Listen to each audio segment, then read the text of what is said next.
Bailey's great. I mean, I'm so grateful to him because first of all, he wrote this role that I just understood. But also, I was really actually also super surprised because I've never been in a movie where my co-partner, my co-lead is also the writer.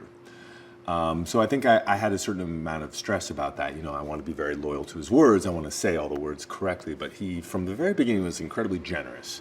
And I don't know why, maybe because I watched a lot of Billy on the Street and we all have some idea of who he is, but he was incredibly receptive, incredibly gracious, incredibly open to suggestions that I had and ideas and tweaks.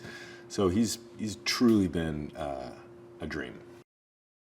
Nick, our director, he's great. He, from the very beginning, 2 years ago when I sort of got this opportunity, he was always interested in my experiences and as a gay man and as a fellow actor in this project, and he was very receptive to sort of ideas and suggestions and my experience. I think like any great director, you sort of listen to what's in front of you and you try to build it in if it makes sense, and he's always done that. I adore him. He's also funny. He's funny.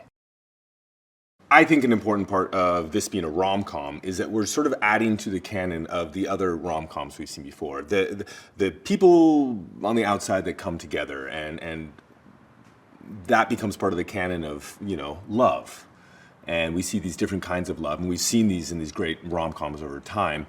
And we're now adding this other piece to the rom-com canon. These two people can also fall in love in a sweet, funny, loving, self-deprecating at times sort of way. Whenever I think about representation, I just think about my experience as a kid and what it would mean to see someone like myself on camera and how much I would have changed the course of my life and the course of my happiness. So that's why it's important. And I know that sounds really overdone, but it's for the generation coming up to just see people and say, that's also okay.